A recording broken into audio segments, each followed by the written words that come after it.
ಎಲ್ಲಾ ಹಾನಿಯಿಂದ ಕೂದಲನ್ನು ರಕ್ಷಿಸುತ್ತೆ. ಬರೀ Amrut noni reach root premium hair oil.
ID card ಇದೆ.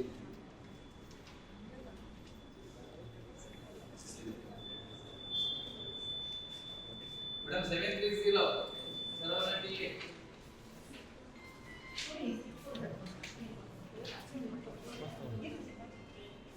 ಪರ್ಮಿಷನ್ ಇದೆಯಲ್ವಾ?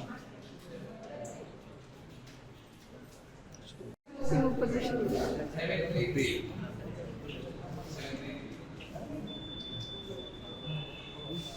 ಓಕೆ, ನೆಕ್ಸ್ಟ್ ನೆಕ್ಸ್ಟ್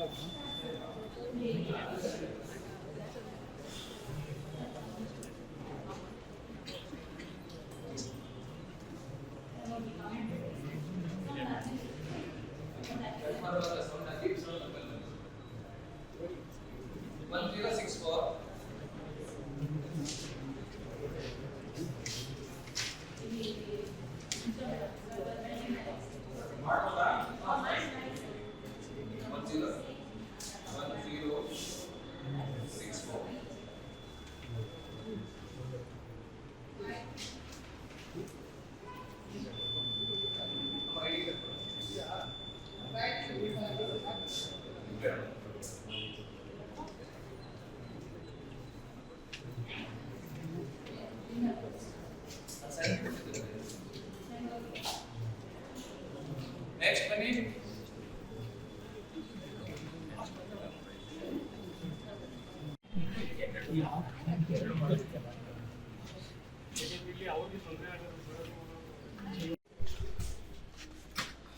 ಸಂವಿಧಾನ ನಮಗೆ ಕೊಟ್ಟಿರತಕ್ಕಂಥ ಹಕ್ಕು ಪ್ರಜಾಪ್ರಭುತ್ವದ ಒಂದು ಹಬ್ಬ ಅಂತ ಹೇಳಿದ್ರೆ ತಪ್ಪಾಗಲಾರದು. ಪ್ರತಿಯೊಬ್ಬರೂ ಕೂಡ ಈ ಒಂದು ಮತದಾನ ಮಾಡೋ ಮೂಲಕ ಉತ್ತಮವಾದಂಥ ನಾಯಕರನ್ನ ಆಯ್ಕೆ ಮಾಡುವಂಥ ಅವಕಾಶವನ್ನು ಸಂವಿಧಾನ ನಮಗೆ ಕೊಟ್ಟಿದೆ. ಅದರಿಂದ ನನ್ನ ಜೀವನದಲ್ಲಿ ನಾನು ಮಾತ್ರವಲ್ಲ, ನನ್ನ ಕೂದಲು ಕೂಡ ಆಗಿರ್ಬೇಕು ಸ್ಟ್ರಾಂಗ್ ಅಂಡ್ ಸ್ಟೈಲಿಶ್. ಬರೀ Amrut noni reach root premium hair oil ನೊಂದಿಗೆ. Reach root premium hair oil. ಈ ಮತದಾನದಲ್ಲಿ ಎಲ್ಲರೂ ಕೂಡ ಸಾಯಂಕಾಲ 6 ಗಂಟೆವರೆಗೂ ಮತ ಹಾಕುವಂಥ ಒಂದು ಅವಕಾಶವನ್ನು ನಮಗೆ ಸಂವಿಧಾನ ಕೊಟ್ಟಿದೆ. ಅದನ್ನು ಎಲ್ಲರೂ ಕೂಡ ಸದ್ಬಳಕೆ ಮಾಡಿಕೊಂಡು ತಪ್ಪದೇ ಬಂದು ವೋಟ್ ಮಾಡಿ, ಯಾರೂ ಕೂಡ ಮಿಸ್ ಮಾಡ್ಕೋಬೇಡಿ ಅಂತ ಹೇಳಿ ಈ ಸಂದರ್ಭದಲ್ಲಿ ನಾನು ಹೇಳಲಿಕ್ಕೆ ಬಯಸ್ತಾ ಇದ್ದೀನಿ. ಯಾವ ರೀತಿ ಸರ್ ಈಗ ಪ್ಲಸ್ ಆಗುತ್ತಾ ಈ ಬಗ್ಗೆ ಚರ್ಚೆ ಕೂಡ ನಡೀತಾ ಇದೆ. ಜೆಡಿಎಸ್ ಕೂಡ 4 ಸಂಸ್ಥೆಗಳ ಬಗ್ಗೆ ಬಹುಶಃ ಇಡೀ ದೇಶ ಇವತ್ತು ಮತ್ತೊಮ್ಮೆ ಮೋದಿ ಅನ್ನೋದನ್ನು ಯಾರೂ ಕೂಡ ತಪ್ಪಿಸೋಕ್ಕೆ ಸಾಧ್ಯನೇ ಇಲ್ಲ. ಯಾಕಂದರೆ ಆ ಶಕ್ತಿಯನ್ನು ತಡೆಯೋಕ್ಕೆ ಯಾವ ಇನ್ನೊಂದು ಶಕ್ತಿ ಇಷ್ಟವರೆಗೂ ಹುಟ್ಟಿಲ್ಲ. ಅದರಿಂದ ಇವತ್ತು NDA ಮೈತ್ರಿಕೂಟದ ಅಭ್ಯರ್ಥಿಗಳು ಎಲ್ಲರೂ ಕೂಡ ಇಡೀ ದೇಶದಲ್ಲಿ ಏನು ಚುನಾವಣೆ ನಡೀತಾ ಇದೆ, 2ನೇ ಫೇಸ್ ಏನು ಇವತ್ತು ಆಗ್ತಾ ಇದೆ, ನನಗನ್ನಿಸುತ್ತೆ ಬಹುಶಃ NDA ಮೈತ್ರಿಕೂಟ 400ಗಿಂತ ಹೆಚ್ಚಿಗೆ ಸೀಟನ್ನು ಪಡ್ಕೊಂಡು ಹ್ಯಾಟ್ರಿಕ್ ಹೀರೋ ಆಗಿ ನರೇಂದ್ರ ಮೋದಿ ಸಾಹೇಬರು ಹೊರಹೊಮ್ಮುತ್ತಾರೆ. NDA ಸರ್ಕಾರ ಉತ್ತಮವಾದಂಥ ಕೆಲಸವನ್ನು ಮಾಡುವಂಥ ಎಲ್ಲ ಅವಕಾಶಗಳಿದೆ. ಅದರಿಂದನೇ ನಮ್ಮ ವರಿಷ್ಠ ಅಂತ ಸನ್ಮಾನ್ಯ ದೇವೇಗೌಡರು, ನರೇಂದ್ರ ಮೋದಿಜಿಯವರು ಎಲ್ಲರೂ ಕೂಡ ಒಗ್ಗೂಡಿ ಇವತ್ತು ಕರ್ನಾಟಕ ರಾಜ್ಯದಲ್ಲಿ 28 ಕ್ಷೇತ್ರದಲ್ಲಿ 28 ಗೆಲ್ಲಬೇಕು ಅನ್ನೋ ಒಂದು ಸಂಕಲ್ಪ ತೊಡಗಿಸ್ಕೊಂಡು ಕೆಲಸ ಮಾಡ್ತಾ ಇದ್ದೀವಿ. ಬಹುಶಃ ಆ ಭಗವಂತನ ಆಶೀರ್ವಾದ ಕೂಡ ಇವತ್ತು ಅಯೋಧ್ಯೆಯಲ್ಲಿ ರಾಮ ಮಂದಿರ ಇರ್ಬೋದು, ಕಾಶಿಯಲ್ಲಿ ಏನು ಈಶ್ವರನ ಒಂದು ಆಶೀರ್ವಾದ ಇರ್ಬೋದು, ಎಲ್ಲ ಕೂಡ ಮೋದಿ ಸಾಹೇಬರು ಸಿಕ್ಕಿದೆ. ಬಹುಶಃ ಅವರು ಪ್ರಧಾನಮಂತ್ರಿ ಆಗೋದನ್ನು ಯಾವ ಶಕ್ತಿಯಿಂದನೂ ತಡೆಯೋಕ್ಕೆ ಆಗೋದಿಲ್ಲ ಅನ್ನೋದನ್ನು ಈ ಸಂದರ್ಭದಲ್ಲಿ ಹೇಳಲಿಕ್ಕೆ ಬಯಸ್ತಾರೆ. ರಾಜ್ಯದಲ್ಲಿ NDA ಮೈತ್ರಿಕೂಟಕ್ಕೆ ಎಷ್ಟು ಸ್ಥಾನಗಳು ಬರ್ಬೋದು? 28ಕ್ಕೆ 28 ಗೆಲ್ತೀವಿ, ಅದರಲ್ಲಿ ಯಾವುದೇ ಸಂಶಯ ಬೇಡ. ಇವತ್ತೇನು 14 ಪಾರ್ಲಿಮೆಂಟ್ ವಿಧಾನಸಭಾ ಕ್ಷೇತ್ರಕ್ಕೆ ಇವತ್ತೇನು ಚುನಾವಣೆ ನಡೀತಾ ಇದೆ, ಈ 14ರಲ್ಲಿ 14 ಕೂಡ NDA ಮೈತ್ರಿಕೂಟದ ಅಭ್ಯರ್ಥಿಗಳೇ ಗೆಲ್ತಾರೆ ಅನ್ನೋ ಒಂದು ವಿಶ್ವಾಸ ನನಗಿದೆ. ಬಹುಶಃ ಮತ್ತು 7ನೇ ತಾರೀಕೇನು ನೆಕ್ಸ್ಟ್ ಮಂತ್ ಚುನಾವಣೆ ನಡೀತದೆ, ಆವಾಗಲೂ 14 ಗೆಲ್ತೀವಿ. ಬಹುಶಃ 28ಕ್ಕೆ 28 ಗೆಲ್ಲುವಂಥ ಒಂದು ಅವಕಾಶವನ್ನು ಕನ್ನಡಿಗರು, ಕರ್ನಾಟಕದ ಮಹಾ ಜನತೆ ಆಶೀರ್ವಾದ ಮಾಡ್ತಾರೆ ಅನ್ನೋ ವಿಶ್ವಾಸ ನನಗೆ. Thank you.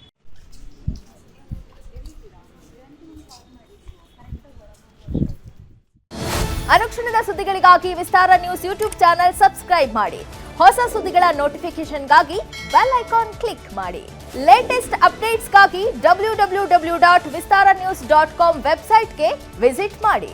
ಅಂಗೈಯಲ್ಲೇ ಜಗತ್ತಿನ ಸುದ್ದಿ ತಿಳಿಯಲು Vistara news Kannada app download ಮಾಡಿ.